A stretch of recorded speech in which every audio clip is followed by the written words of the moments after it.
de cet après-midi.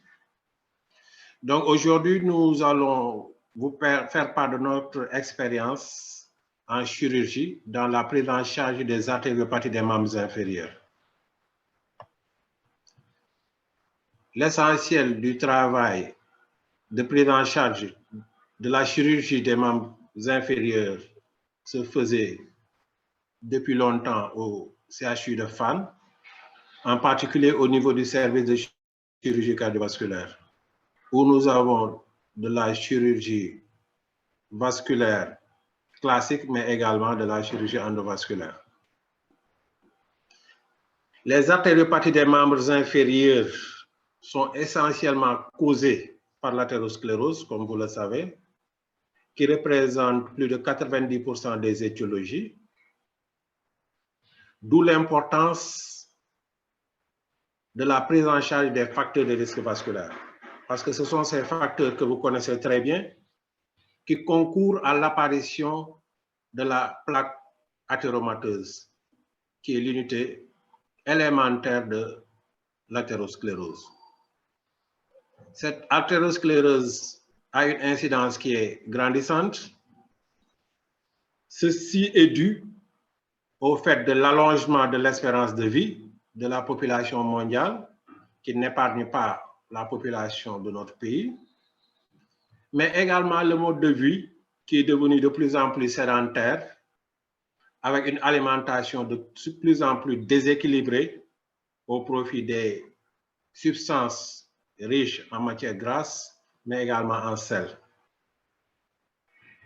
Cette maladie artérielle donc, a une incidence de plus en plus accrue au niveau de notre population et malheureusement, elle menace le pronostic fonctionnel des membres inférieurs, avec un risque accru d'amputation, mais également, ça altère le pronostic vital, parce que vous n'êtes pas sans savoir que la maladie artérielle n'est jamais isolée au niveau des membres inférieurs, mais en réalité, c'est une maladie qui est diffuse, une maladie générale, qui atteint plusieurs niveaux au niveau de notre organisme.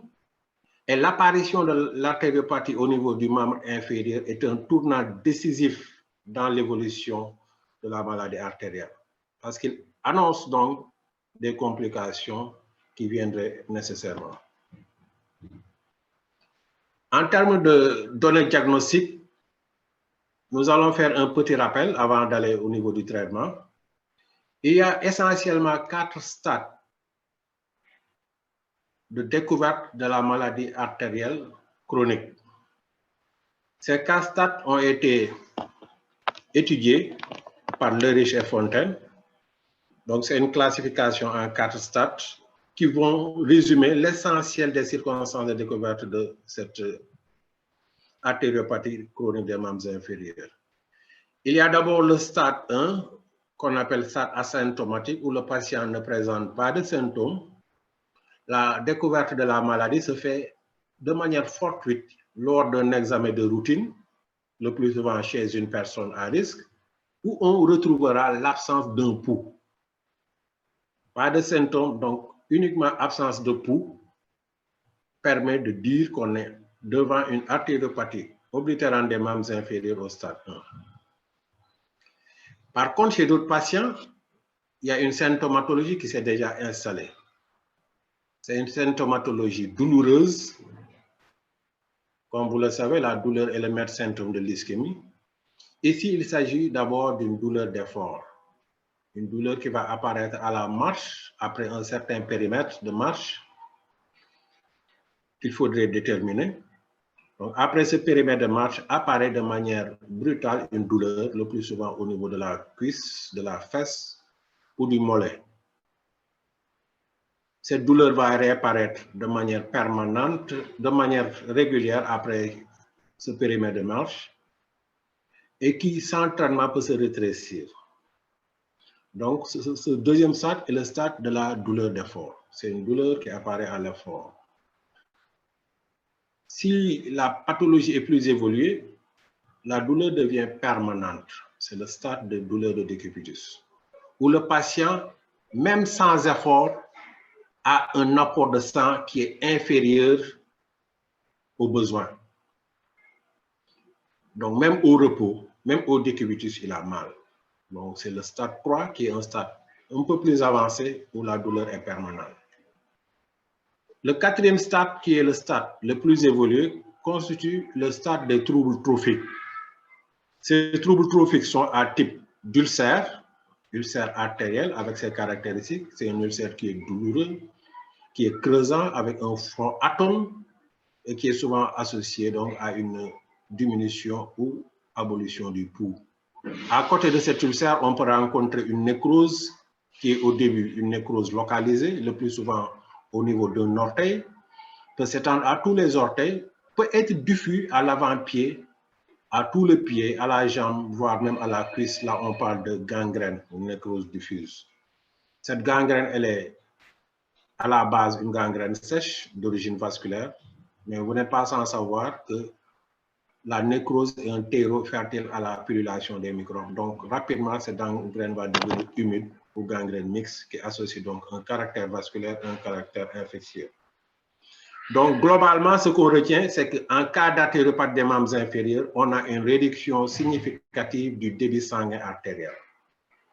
La conséquence, c'est une fragilisation et une vulnérabilité cutanée qui favorise donc les troubles trophiques, avec une cicatrisation qui est souvent difficile à cause donc, de ce déficit d'apport sanguin.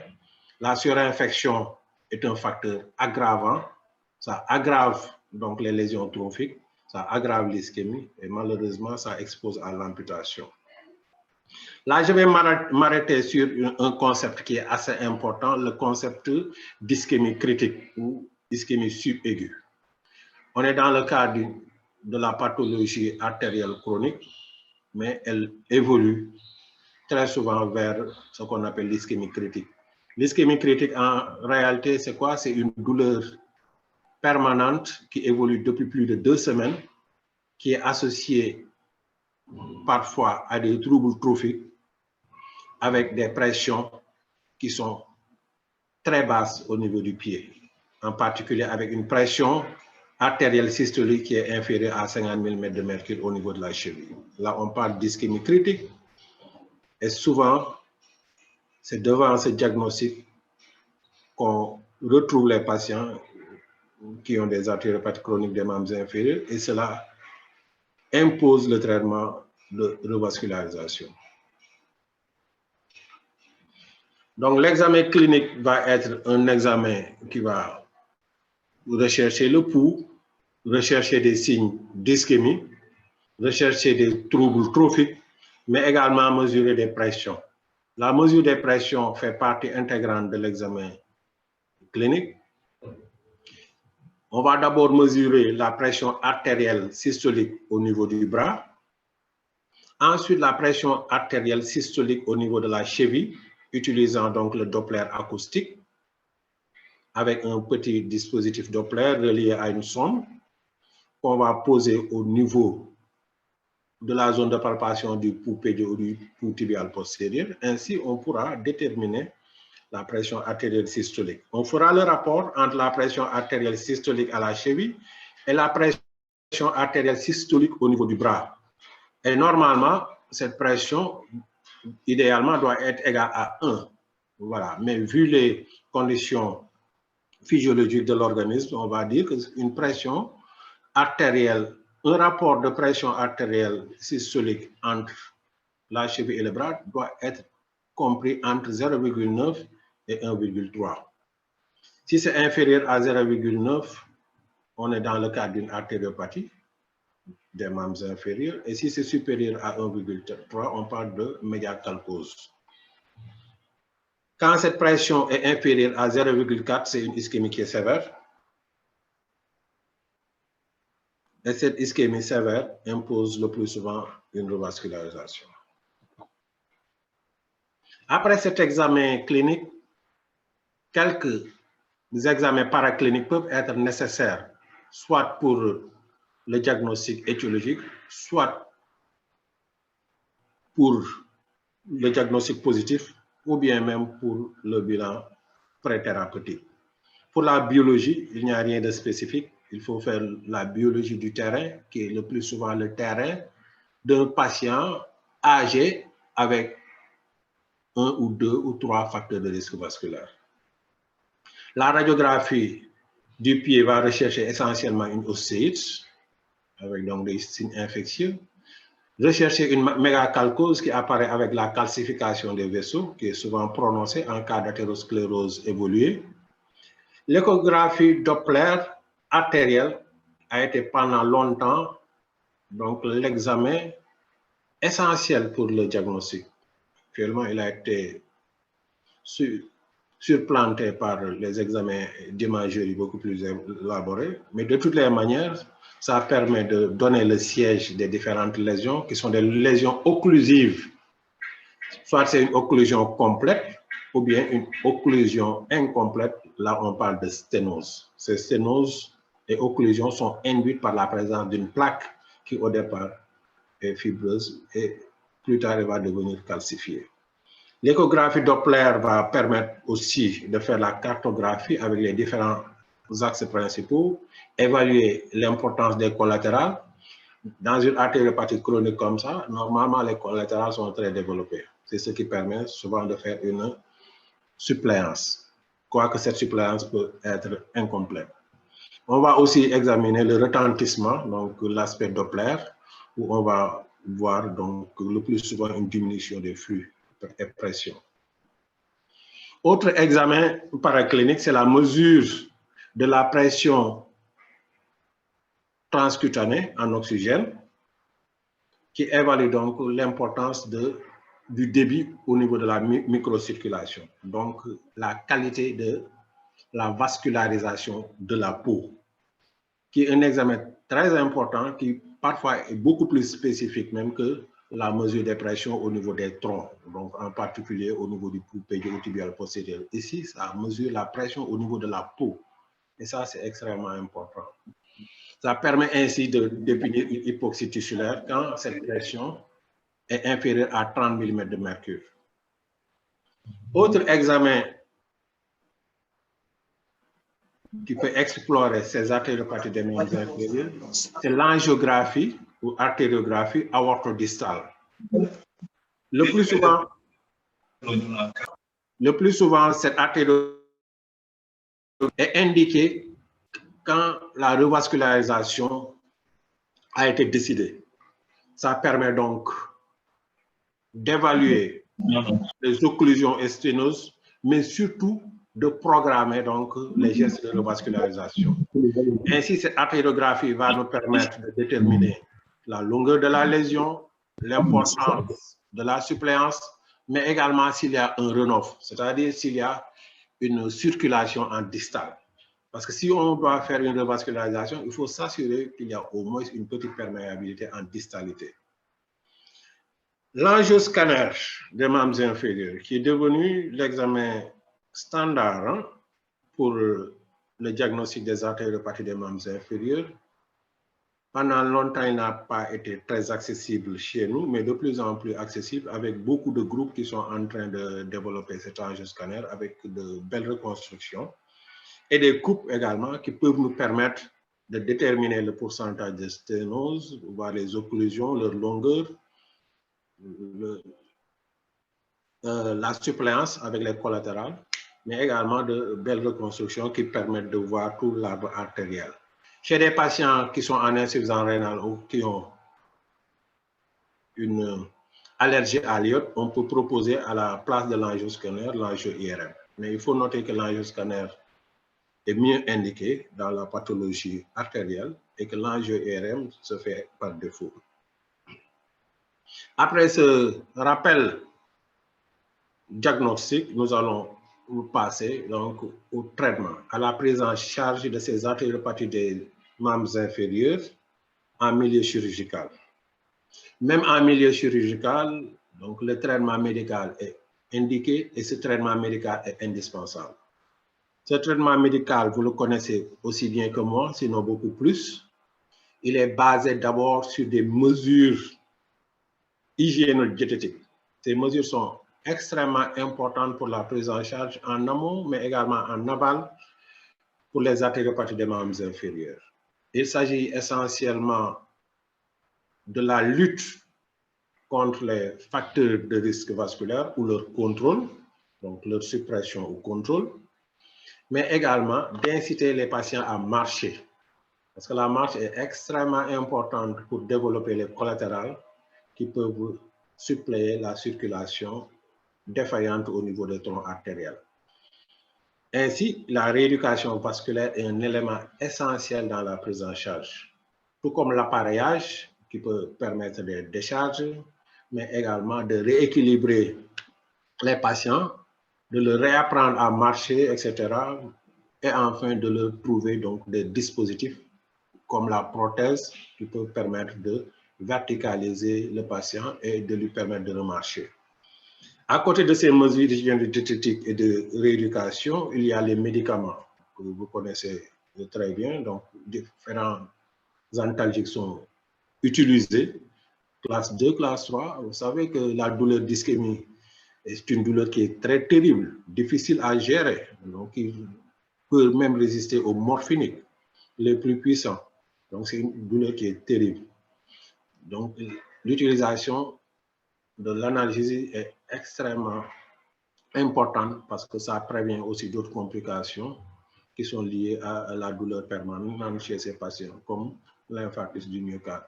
Il y a l'utilisation des antiagrégants qui est indispensable dans ce traitement médical. C'est l'aspirine, de manière classique, utilisée depuis très longtemps, et un peu plus récemment, le clopidogrel. Les anticoagulants sont également utilisés dans la prise en charge préopératoire, opératoire et post-opératoire, mais également en cas de complications. Les thrombolytiques également sont utilisés, tout comme les médicaments vasoactifs, vasodilatateurs en particulier. Les statines ont également une place dans la prise en charge des artériopathies des membres inférieurs s'il y a au moins 2 facteurs de risque vasculaire qui sont associés. Les soins locaux sont un élément également important parce que même si on revascularise, il faut pouvoir gérer ces plaies qui sont souvent infectées avec de la nécrose qui demande donc des débridements répétés et tout. Ce sont des éléments essentiels du traitement. On ne va pas juste traiter des images et puis laisser ces ulcères ou gangrènes. Donc les soins locaux sont extrêmement importants pour l'évolution de ces lésions. Donc après ce traitement médical, nous allons véritablement parler du traitement chirurgical qui va compléter ce traitement médical. Et ce traitement chirurgical est souvent obligatoire dans la majeure partie des présentations, surtout que nous avons ici au Sénégal. Ça tourne essentiellement autour de la chirurgie de revascularisation. Avant, il y avait d'autres traitements qui étaient utilisés, mais actuellement, c'est véritablement la chirurgie de revascularisation. C'est une chirurgie vasculaire classique qui fait appel au pontage. Un pontage, c'est faire un pont. Il y a un obstacle, il faut court-circuiter cet obstacle en faisant un pont. Et ce pont peut être un dispositif veineux. On peut prendre une veine pour faire un pont, comme ici. Il y a un obstacle au niveau de l'artère fémorale superficielle. On fait un pont veineux qui va permettre de court-circuiter donc cet obstacle et continuer la vascularisation du membre. Ce pontage peut utiliser en cas d'absence de veine de bon calibre des dispositifs prothétiques, donc des prothèses qui peuvent être en dacron ou en tétrafluoropolyéthylène, donc PTFE. Ces prothèses ont la particularité d'exiger le plus souvent un traitement anti-agrégant au long cours. Donc, différents types de pontage peuvent être utilisés, comme le pontage fémoropoplité ici. On peut faire des pontages distaux.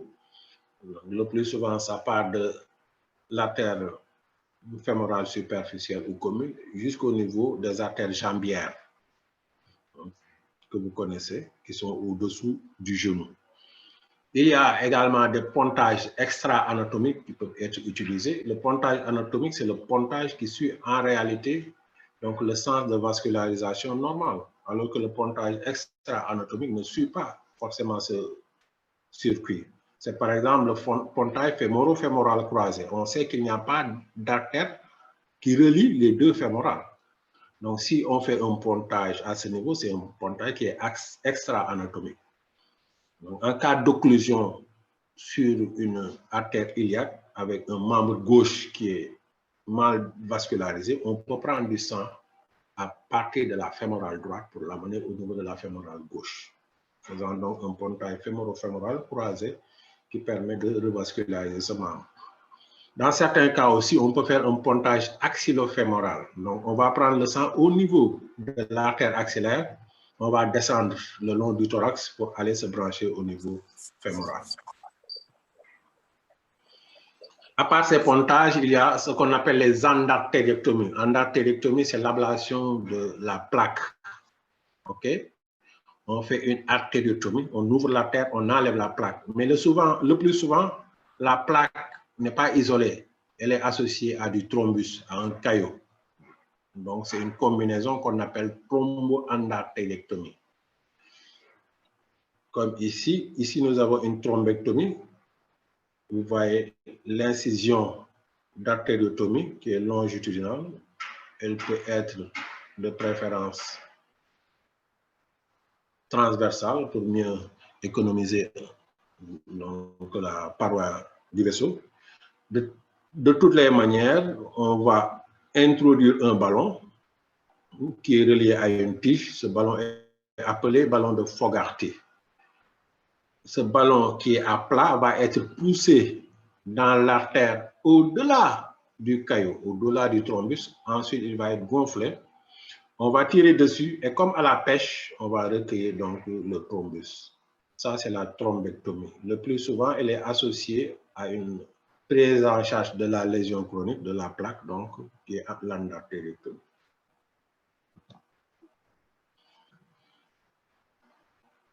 Ce sont essentiellement là les gestes chirurgicaux qui sont utilisés actuellement pour la revascularisation. Voilà. Comme nous ne sommes pas tous chirurgiens, nous n'avons pas voulu aller en profondeur par rapport à ça, mais l'essentiel, je pense, a été dit. Il s'agit des pontages, des endartérectomies, des thrombectomies. Ces moyens chirurgicaux peuvent également être endovasculaires, utilisant des interventions endovasculaires qui vont associer l'angioplastie simple par ballonnet ou l'angioplastie associée à la mise en place d'un stent, appelé donc stenting.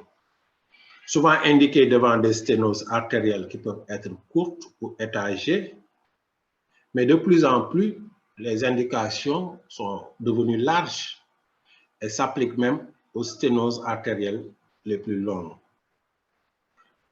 Le principe, c'est de recanaliser donc des lésions au niveau du vaisseau ou au mieux poser un stent pour permettre de préserver donc cette perméabilité. Parfois, on peut utiliser d'autres techniques comme la thrombolyse in situ qui permet de fragmenter, qui est souvent associée à la thromboaspiration. La thromboaspiration permet de fragmenter les caillots, de les aspirer. Ensuite, on laisse un cathéter donc en place et puis la thrombolyse est faite.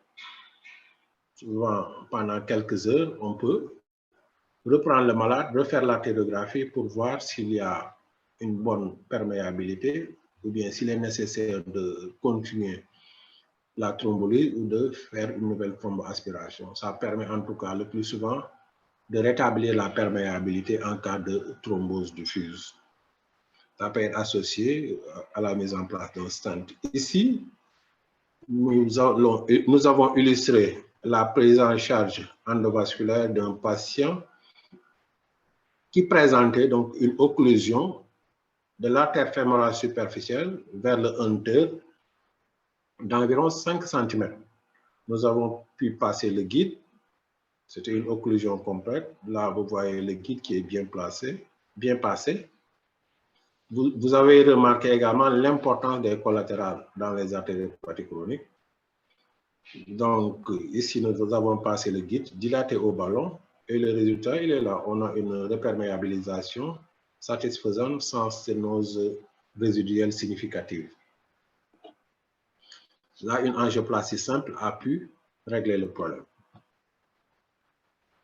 Pour illustrer donc cette prise en charge, nous allons vous proposer un résumé assez bref d'une étude que nous avons conduite pour le traitement des ischémies des membres inférieurs à Dakar.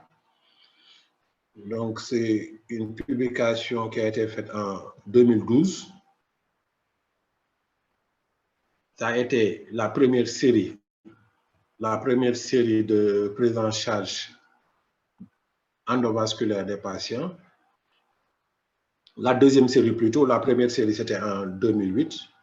Ensuite, dans cette deuxième série d'interventions endovasculaires, nous avons pris des patients pendant 4 ans et on avait pu traiter 407 patients. Actuellement, donc, le traitement est de plus en plus important. Maintenant, nous faisons plus de 400 patients par an. Voilà. Mais entre 2012 et 2016, on a pu faire 400 patients qu'on a évalués. Il s'agissait essentiellement des patients du sexe féminin, à près de 60%, qui étaient assez âgés, avec un âge moyen de 66 ans. Chez ces patients, on faisait l'angioplastie stenting. Et l'indication, c'était une artériopathie chronique des membres inférieurs, au stade 2, 3 et 4, ou bien une ischémie critique. Ces patients avaient essentiellement comme facteur de risque l'hypertension artérielle et le diabète. Le tabac ne venait qu'en 3e position. Ils étaient souvent reçus à des stades qui étaient assez avancés. Vous avez remarqué que le stade 4 de la classification de Lewis qui concerne les troubles trophiques concernait plus de 60% des patients. Donc, plus de 60% des patients nous arrivaient comme ça, avec une gangrène. Ça ne devrait plus continuer parce qu'on devrait recevoir des patients au stade 2 ou au plus au stade 3, ce qui permet, grâce à la revascularisation, de sauver complètement ces membres. Malheureusement, à un stade 4, même après revascularisation, donc, il faut quand même faire une amputation. Le challenge, c'était de pouvoir faire une amputation mineure qui permettrait de conserver l'apipodale, ce qui est extrêmement important pour le patient. Ces patients avaient des indices de pression qui étaient inférieurs à 0,5 dans plus de 80% des cas. L'échographie et l'angioscanner avaient pu permettre de faire le diagnostic. Ainsi, l'angioplastie était retenue comme indication. Ça se faisait toujours sous anesthésie locale, avec une anesthésie au niveau inguinal. Et la voie d'abord fémorale était toujours utilisée. Le plus souvent, c'était une voie rétrograde. La voie antérograde pouvait être utilisée dans certains cas. Ainsi, on procédait par l'artériographie, puis on faisait une héparisation quand on était convaincu qu'on allait traiter ces lésions. L'artériographie nous avait permis de voir que ces patients avaient des lésions qui étaient très souvent longues et diffuses.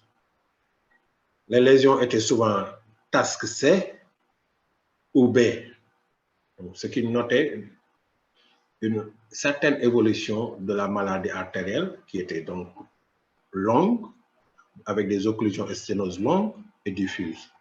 Les stades évolués, avec des degrés de sténose complète à plus de 50%. Plus de 50% des patients venaient en occlusion complète. Et la sténose supérieure à 60% concernait 40% des cas. Donc, c'était des lésions qui étaient diffuses, qui étaient sévères. Notre principe au niveau du membre inférieur, c'est toujours d'essayer de faire l'angioplastie simple. Et dans certains cas, on pouvait faire l'angioplastie et le stenting.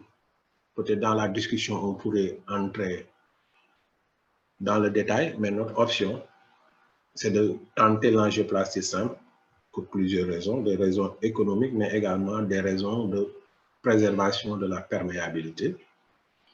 Ainsi, 65% de nos patients avaient pu bénéficier d'une angioplastie simple.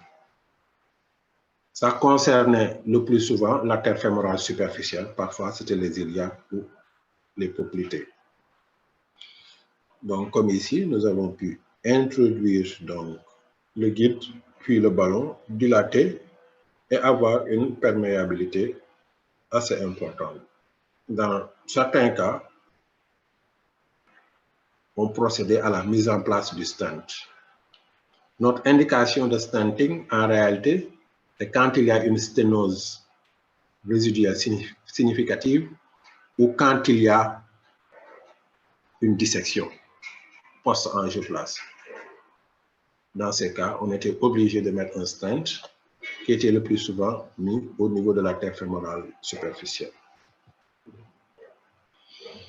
Ici, nous allons vous présenter donc une illustration à l'artériographie d'un patient qui avait une occlusion assez longue de l'artère fémorale superficielle. Donc, il n'y a plus de limite par rapport à la longueur.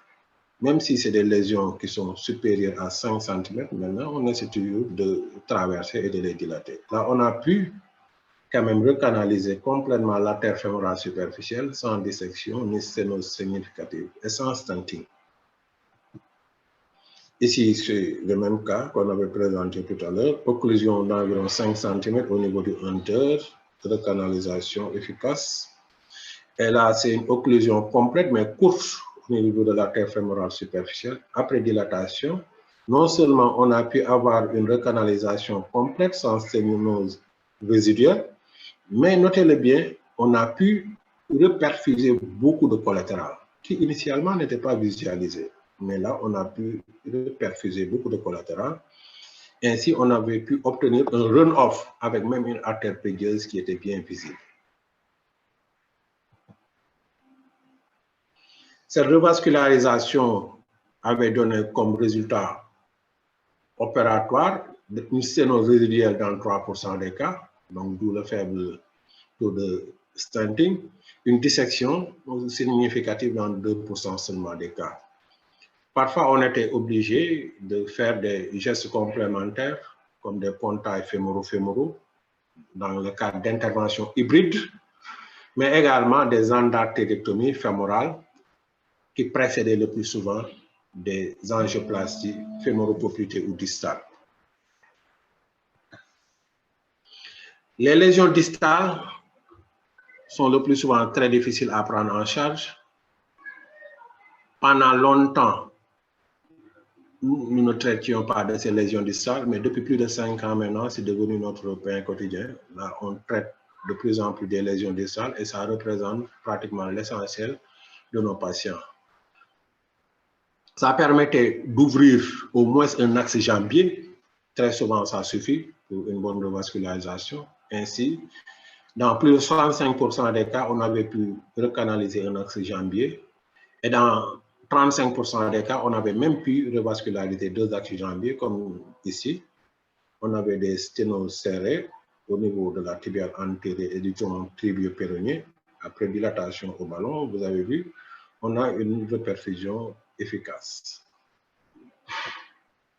La morbidité n'était pas importante chez ces patients âgés et multi-artériels avec plusieurs facteurs de risque. Ça tournait autour de 9%, essentiellement une dissection ilio-aortique qui a été traitée par un pontage, des dissections localisées, une rupture de cathé ou des hématomes qui ont pu être évacués et 2 cas de thrombose qui ont été traités par embolectomie, thrombectomie.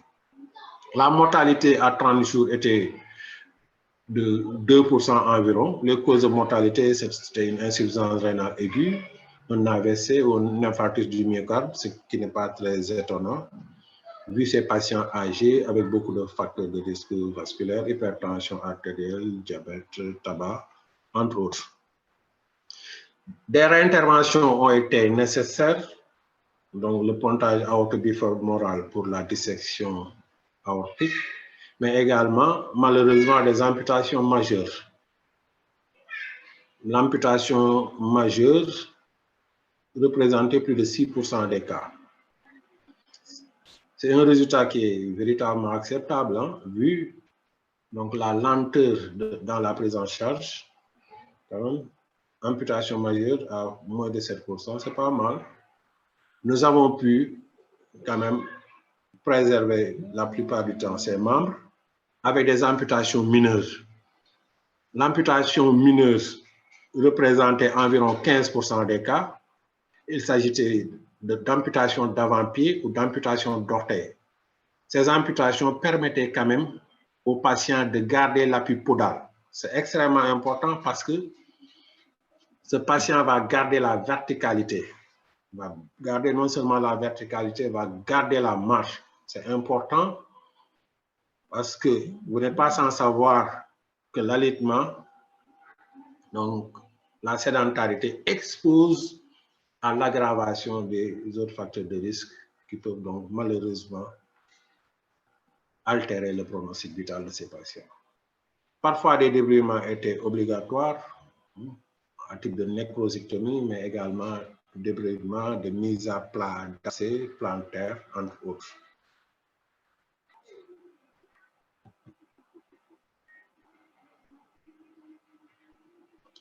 L'évaluation de ces patients a été faite à 6 mois sur la première série et la deuxième série. 89% des patients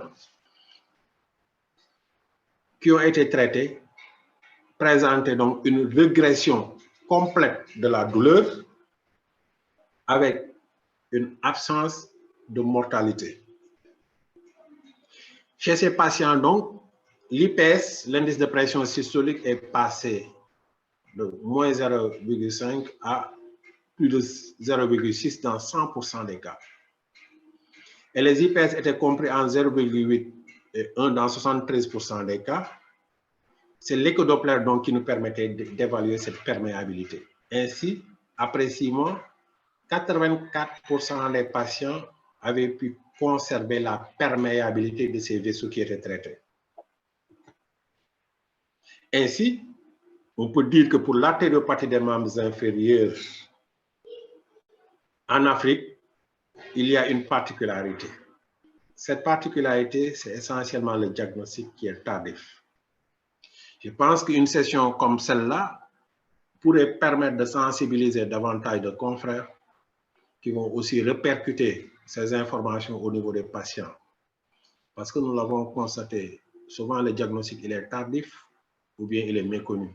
Et malheureusement, beaucoup de patients ne peuvent pas bénéficier de la chirurgie vasculaire qui peut préserver leurs membres ou préserver leur vie. Le diagnostic est souvent tardif, il faudrait faire plus de dépistage. Chez tous les patients qui ont des facteurs de risque vasculaire, même un seul facteur de risque vasculaire, il faut palper lors de chaque consultation le pouls au niveau des membres inférieurs. C'est extrêmement important parce que le challenge pour le médecin, c'est de pouvoir faire le diagnostic à ce stade-là. Mais ne pas voir apparaître une gangrène, un noircissement, une cyanose du membre pour envoyer le malade en chirurgie vasculaire. Et malheureusement, dans ces cas, le plus souvent, la sanction, c'est l'amputation.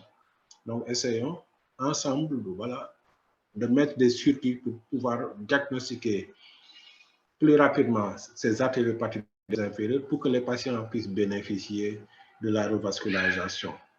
On a aussi remarqué que chez nous, les lésions distales étaient importantes. Ceci est dû au diabète qui est de plus en plus important dans notre population. L'artériopathie du diabétique est caractérisée par des lésions qui sont distales, bilatérales et diffuses. La chirurgie est difficile dans nos conditions, vu le plateau technique qui peut parfois manquer, ou la régularité dans la prise en charge aussi. Et malheureusement aussi, en Afrique, on remarque que très souvent, les lésions artérielles sont associées à l'infection. Et à cause de l'infection, la prise en charge est une véritable course contre la montre. Parce que autant ces lésions vasculaires chroniques, si elles sont stables, peuvent voir leur traitement différé de quelques jours, mais quand l'infection s'y ajoute, le pronostic est sévère et la précocité du traitement est d'autant plus importante. Malheureusement, l'infection va entraîner rapidement des abcès au niveau de la plante, et ces abcès au niveau de la plante vont détruire l'essentiel de la musculature au niveau du pied et ainsi exposer ces patients à l'amputation. L'infection peut aussi diffuser, entraînant des septicémies, des septicopyémies, un choc infectieux, le plus souvent dramatique chez ces patients qui sont très fragiles. Cependant, malgré toutes ces difficultés, un seul membre sauvé de l'amputation est à notre sens une réussite non négligeable qu'il faudrait consolider. Et heureusement, à notre panoplie de prise en charge chirurgicale classique, le traitement endovasculaire est venu apporter donc des modalités thérapeutiques supplémentaires. Actuellement, l'endovasculaire occupe une place importante dans la chirurgie vasculaire. Et dans notre pratique quotidienne, elle occupe plus de 60% des revascularisations. Ce n'est pas négligeable, ça permet à nous Africains quand même de combler ce gap qui existait et de pouvoir bénéficier de cette chirurgie mini-invasive dont la majeure partie de nos patients peuvent bénéficier actuellement. Et cette chirurgie endovasculaire permet d'éviter plusieurs amputations. Parce que chez les diabétiques, je l'ai dit, c'est essentiellement des lésions artérielles distales et diffuses. Et avant la chirurgie endovasculaire, il n'y avait que les pontails distaux qui échouaient à plus de 80%. Donc la chirurgie endovasculaire est venue révolutionner ces traitements et ça permet également de traiter les malformations complexes qui souvent échappaient à la chirurgie classique. Donc malgré toutes les difficultés, il est possible de faire de la chirurgie vasculaire classique ou endovasculaire, même en pays sous-développés. Et ceci est effectif au Sénégal depuis plusieurs années. Et actuellement, nous sommes même en train de décentraliser cette activité qui était initialement faite au niveau de FAD, mais depuis plusieurs mois maintenant, nous faisons des interventions endovasculaires au niveau de l'hôpital général de Grand Yoff. Donc, avec la collaboration de nos confrères cardiologues, en particulier le docteur Bouna Diak, nous avons pu avoir accès donc, à la salle d'angiographie, ce qui nous permet donc de pouvoir traiter des malades en dehors de l'hôpital FAN. Et ces innovations vont se poursuivre avec mes autres collègues de FAN. Et avec vous, cardiologues et d'autres collègues, nous pouvons donc essaimer cette prise en charge endovasculaire partout au Sénégal. Je vous remercie de votre attention. Je remets la parole donc au président qui va organiser la discussion. Merci.